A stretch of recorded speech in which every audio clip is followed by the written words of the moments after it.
जय हिंद एवरीवन। कल आपके हिंदी के पेपर होने वाले हैं। मैंने ऑलरेडी आपको बता रखा है कि आपको इस पेपर में कोई भी गलती नहीं करनी है, कहीं से भी आपको गलती करने की गुंजाइश नहीं है, क्योंकि ये आपको टर्म 2 में भी नंबर दिलाने वाला है। तो अब कल के पेपर में करना क्या क्या है, सारी चीज़ें हम इस वीडियो में डिस्कस करेंगे, तो बहुत ध्यान से मेरी बात सुनिएगा। 5 मिनट लूँगा आपका, ज़्यादा लूँगा नहीं।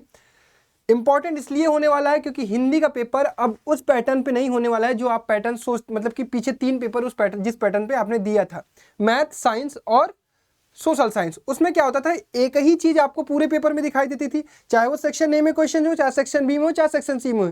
यहाँ पे जो तीनों सेक्शन होने वाले हैं, तीनों के तीनों सेक्शन अलग होने वाले हैं। पहला सेक्शन ए में आपको क्या मिलने वाला है, अनसीन पैसेज मतलब अपठित गद्यांश। दूसरा सेक्शन आपको क्या मिलने वाला है, ग्रामर मतलब व्याकरण। और तीसरा आपका क्या मिलने वाला है, लिटरेचर, दैट इज आपका पाठ्य पुस्तक। तो आपको सबसे पहली बात दिक्कत ये आ रही होगी कि भैया हम पहले अटेम्प्ट कौन सा करेंगे। अब मेरी बात एक ध्यान से सुनना और एक बार विचार करना, अगर आपको विचार अच्छा लगे तो कमेंट करना। मुझे ये बताओ कि जब तुम्हारा मैथ, साइंस और सोशल साइंस का पेपर चलता था तो उसमें तुम सबसे पहले क्या अटेम्प्ट करते थे। कहोगे कि भैया सबसे पहले जो हमें इजी लगता था हम वो अटेम्प्ट करते थे। तो मुझे बताओ कि तुम्हारे लिए कल के पोर्शन में इजी क्या होने वाला है। बहुत लोग सोचेंगे कि भैया अपठित पहले कर लेते हैं, जो हमने कभी नहीं पढ़ा है, ताकि टाइम टेकिंग लेने वाला है, इसको लास्ट में ना करें।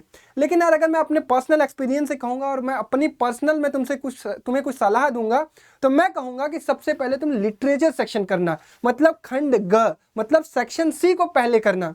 क्यों? क्योंकि वो चीज़ तुम्हें आ रही होगी और उसको तुम बहुत तेजी से कर जाओगे। अब उसमें तुम्हारा क्या क्या पूछा जाएगा आपको पता है ऑलरेडी, ठीक है। 14 नंबर का आने वाला है, जिसमें से आपका अब पेपर ही मैं आपको सैंपल पेपर लेके आया हूँ, ठीक है, जो सीबीएसई का ऑफिशियल सैंपल पेपर आया है।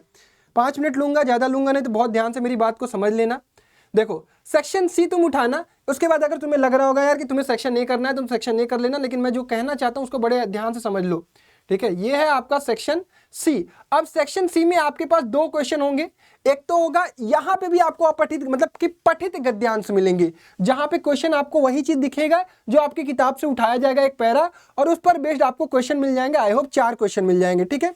ये 4 क्वेश्चन आपको, मतलब इसके लिए कोई दिक्कत ही नहीं होने वाली है। उसके बाद 5 क्वेश्चन मिलेंगे, 5 क्वेश्चन। उसके बाद 2 क्वेश्चन आपको 2 और ऑप्शनल होंगे। 2 ही चैप्टर आ रहे हैं, वो दोनों चैप्टर के नाम आपको ऑलरेडी पता होंगे कौन कौन से हैं। 2 बैलों की कथा और ये 9th वाला आ गया क्या, एक सेकेंड, वेट 10th आ जाए। हाँ, ये है आपका 10th। ये तो इसमें नेताजी का चश्मा और बाल गोविंद भगत, ये आपके 2 गद्य खंड आ रहे हैं। पद काव्य खंड की मैं बात करूं तो ये आ रहा है पद सूरदास का, और तुलसीदास राम लक्ष्मण का परशुराम संवाद। तो इसमें आपको क्या करना है, शुरू के 5 क्वेश्चन जो गद्य खंड के मिलेंगे वो आपको यहाँ पे ऑप्शन से मिल जाएंगे, पैराग्राफ दिया रहेगा। 2 क्वेश्चन आप आराम से कर लोगे, किताब के दोनों चैप्टर आज रात में आप फिनिश कर ही लोगे। इसके बाद काव्यांश में भी वही चीजें आपकी किताब से उठा के आएगा, इस पर 5 क्वेश्चन रहेंगे, आप बहुत बढ़िया तरीके से कर लोगे। उसके बाद यहां से भी 2 क्वेश्चन आपको। अब इतना याद रखना कि 14 के 14 क्वेश्चन तुम्हें यहाँ पे सही करने हैं, क्योंकि इनके अलावा तुम्हारे पास कोई ऑप्शन यहाँ पे नहीं दिया गया है।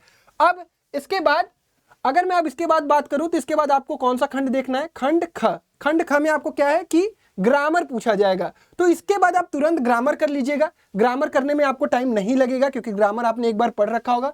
ग्रामर के टॉपिक्स की मैं बात करूं तो 4 टॉपिक आने वाले हैं आपके। अगर अब तक नहीं पढ़ा है तो कहीं ना कहीं से खोज के उठा के पढ़ लेना। रचना के आधार पर वाक्य भेद, वाच्य, पद परिचय, रस, ठीक है। ये 4 टॉपिक है, 4-4 नंबर के हर में क्वेश्चन रहेंगे, लेकिन हर में आपको 5 में से 4 ही करने होंगे, मतलब टोटल 20 क्वेश्चन रहेंगे। वहां से आपको कितने करने होंगे, 16 क्वेश्चन करने होंगे। अगर इसके बाद मैं बात करूं, अब आपका बचता है केवल और केवल क्या, अपठित गद्यांश। और मैं तुम्हें गारंटी बता रहा हूं, कल के 90 मिनट का पेपर तुम 50 से 60 मिनट में करके बैठोगे। याद रखना मेरी बात, कल के पेपर में तुम पेपर करके आधे घंटे इंतजार करोगे टाइम वेस्ट कराने की, ठीक है। तो बहुत आराम से करना, टेंशन लेने वाली बात नहीं है। यहां पे भी तुम्हें 2-2 में 2-2 रहेगा, 2 अपठित गद्यांश और 2 अपठित पद्यांश। दोनों में तुम्हें जो अच्छा लगेगा वो करना। अब भैया हम सेलेक्ट कैसे करेंगे, जैसे ही तुम कोई गद्यांश पढ़ोगे तो तुम्हें लगने लगेगा यार ये कहानी तो मैंने कहीं सुन रखी है, ये कहानी तो मैंने कहीं पढ़ रखी है। अगर ऐसा फील आए तो वो वाला अटेम्प्ट करना। अगर दोनों लगे कि तुमने कभी नहीं देखा है, कभी नहीं पढ़ा है, तो तुम्हें जो वहां पे सुटेबल लगे, जिसके आंसर तुमसे आसानी से निकल सके, उनको पहले करना, ठीक है। और पद्यांश में भी वही काम करना। अब बहुत सारे बच्चे कहेंगे नहीं भैया मुझे अपठित पहले करना है, सेक्शन ए पहले करना है, तो you can go with that. लेकिन जो मेरा एक्सपीरियंस रहा, जो मैंने सोचा वो आपको मैंने बताया, ठीक है।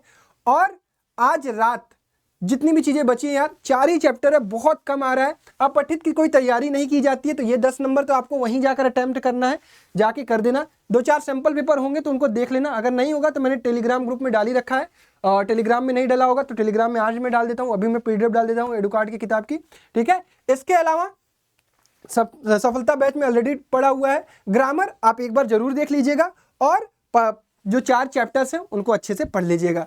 बस मेरी बात ये याद रखनी है आपको कि हिंदी और इंग्लिश में आपको पूरे स्कोर लाने हैं, किसी भी प्रकार की कोई गलती मैं एक्सेप्ट नहीं करने वाला हूं, ठीक है। चलिए, आप सभी लोगों को best of luck, go and give your best. तब तक अपना ख्याल रखिए, bye bye, take care, love you all and Jai Hind.